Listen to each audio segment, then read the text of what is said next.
Hello दोस्तों, नमस्कार। स्वागत है आपका हमारे यूट्यूब चैनल पे।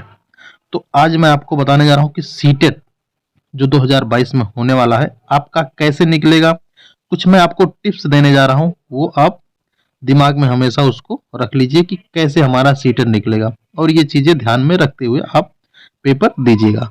पहला चीज़ होता है दोस्तों, स्पीड और एक्यूरेसी। स्पीड हमेशा आप मेंटेन करके रखिए। आप स्पीड जो मेंटेन होगा वो लगातार आप मॉक टेस्ट देंगे या पेपर देंगे, तब आपका स्पीड मेंटेन हो पाएगा दोस्तों। और एक्यूरेसी, एक्यूरेसी बहुत जरूरी है दोस्तों कि चांस जो है गलत होने का बहुत ही कम रहे। इसके लिए आपको क्या करना होगा दोस्तों, कम से कम आपको एक या पर डे आपको एक मॉक टेस्ट देना होगा। आप लगातार क्विज या मॉक टेस्ट लगातार आप देते रहिए, तो उससे क्या हो जाता है, जो आपका स्पीड हो जाता है उतने समय में उतना क्वेश्चन करने की, तो वो आपकी मेंटेन रहेगी। और दूसरी चीज एक्यूरेसी जो है वो आपकी लगातार अच्छी होती चली जाएगी दोस्तों। प्रैक्टिस बहुत ही सिंपल सा साधन है आप स्पीड और एक्यूरेसी मेंटेन करने का। उसके बाद मैं आपको नेक्स्ट बताता हूँ।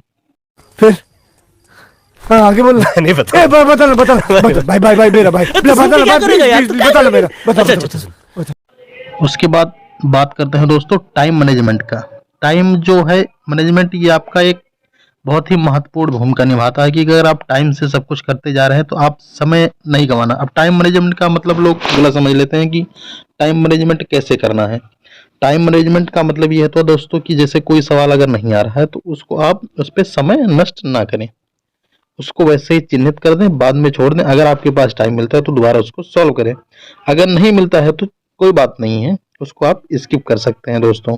तो आप अपना जो टाइम मैनेजमेंट है कि अगर ये सवाल आ रहा है या नहीं आ रहा है, या क्वेश्चन अगर आ रहा है तो आप तुरंत कर दें, अगर नहीं आ रहा तो उसको छोड़ दीजिए।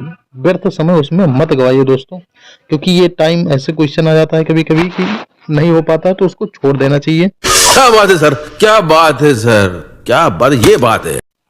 उसके बाद दोस्तों अगर हम बात करते हैं तो वो जो नोट्स आपने बनाया है उसका अध्ययन करिए, क्योंकि आप आपके पास उतना समय नहीं बचा है कि नई चीजें आप पढ़ें। तो उससे ज़्यादा बेहतर ये है कि आपने जो अभी तक पढ़ा है उसको आप क्या करिए, रिवीजन करिए। उसका आप दोबारा से अध्ययन करिए, उसको रिवीजन करिए। और रिवीजन इस तरह से करना है दोस्तों कि आप बार बार उसको पढ़ना है, ताकि वही क्वेश्चन अगर वैसे ही सेम भी आ गया तो कोई दिक्कत आपको ना हो। क्योंकि क्या होती है कि दोस्तों हम पढ़ तो लेते हैं सब कुछ, लेकिन अगर कभी कभी क्या होता है कि हम रिवीजन नहीं कर पाते, उस वजह से वहाँ कंफ्यूजन बना रहता है, क्योंकि ऑप्शन जो होते हैं वो सेम लगते हैं। इसलिए वो क्या होता है, कभी कभी दिक्कत होने लगती है दोस्तों। हम गलत कॉन्फिडेंस में गलत आंसर उस पर टिक कराते हैं। तो इसलिए दोस्तों, क्योंकि मैथ हो गया, ये बाल विकास है, या भाषण शिक्षण है, तो ये सब टॉपिक हैं, इसको आप ज़्यादा से ज़्यादा रिवीजन करें और नया सीखने का प्रयास ना करें, क्योंकि समय आपके पास बहुत कम बचा हुआ है। आपने साल 2 साल जो भी पढ़ा हुआ है आप उसको ज़्यादा से ज़्यादा रिवीजन करिए दोस्तों। अबे जल्दी बोल, कल सुबह पनवेल निकलना है। अगला मैं बात करता हूं दोस्तों कि जो शिक्षण विषय है उसके जो प्रश्न है उसका अभ्यास आप लगातार करते रहिए। क्योंकि मैक्सिमम क्या है कि अगर हम प्रत्येक विषय में अगर शिक्षण से संबंधित लगभग 50% के आसपास प्रश्न पूछे जाते हैं दोस्तों, तो समयबद्ध तरीके से आपको वो अभ्यास करना है, प्रैक्टिस करना है। क्योंकि प्रैक्टिस अगर आप करेंगे तभी आप सही उत्तर दे पाएंगे दोस्तों। क्योंकि पिछले कई सालों में देखा गया है कि जो शिक्षण से संबंधित हैं, शिक्षण विषय संबंधित है, वो प्रैक्टिकल प्रश्न बहुत पूछे जाते हैं। प्रैक्टिकल प्रश्न पूछे जाते हैं, इसलिए आप उसको क्या करिए, ध्यान पूर्वक उसके विकल्पों का भी पढ़िए। विकल्पों को पढ़ने के बाद उस पर व्यवहारिक बुद्धि का प्रयोग करके आपको सही जवाब देना दोस्तों, सही आंसर देना है। क्या बात है सर, क्या बात है सर, क्या बात, ये बात है। उसके बाद अगर हम दोस्तों बात करते हैं तो जो मॉक टेस्ट होता है उसकी लगातार आप प्रैक्टिस करते रहिए, उसको छोड़िए मत। वो ये समझ लीजिए कि अगर आप मॉक टेस्ट दे रहे हैं तो ये समझ लीजिए कि जो वास्तविक पेपर है कि हम एग्जाम में बैठे हुए हैं, हमारा कितना नंबर आना है। क्योंकि सबसे ज़्यादा जो फायदा मिलता है इसी से मिलता है कि अगर आप प्रैक्टिस कर रहे हैं तो उससे क्या आपका कई चीज़ की फायदा रहती है। एक तो समय की बचत होती है, दूसरी चीज होती है कितना सही हमारी जो गलतियां हो रही उसमें सुधार हो रहा है कि नहीं हो रहा, ये सब चीजें पता चलता है। आप जो सीटेट का पेपर है ये दोस्तों, इसको आप पूर्ण करें, बीच में छोड़े मत, लगातार पूरा पेपर दें। उससे मॉक टेस्ट सबसे उत्तम तरीका है आपको सब कुछ समय बचाने का और परीक्षा में पास कराने के लिए। ये बड़ी अच्छी बात कही आप। तो दोस्तों अगला मैं बताता हूँ कि जो सभी प्रश्न हैं इसका उत्तर देने का आप जरूर प्रयास करें, क्योंकि इसमें क्या है, गलत उत्तर देने पर आपका कोई निगेटिव मार्किंग नहीं है। तो आप प्रश्नों को ध्यानपूर्वक पढ़ें और जो सबसे पहले आए उन प्रश्नों को आप करते चले जाएं, और जो संदेह है या नहीं आता है तो उसको आप छोड़ के बाद में उसका उत्तर देने का प्रयास करें।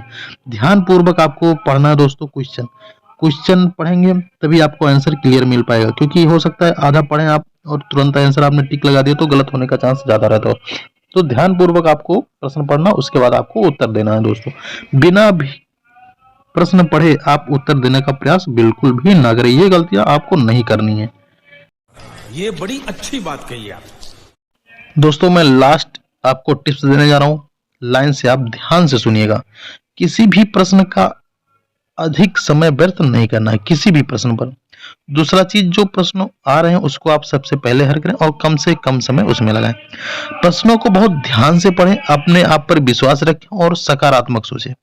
परीक्षा प्रश्न पत्र कठिन होने पर घबराएं नहीं, अपने रणनीति के अनुसार प्रश्नों को हल करें तथा आप परीक्षा में उत्तीर्ण हो जाएंगे। टेंशन लेने की बिल्कुल भी जरूरत नहीं।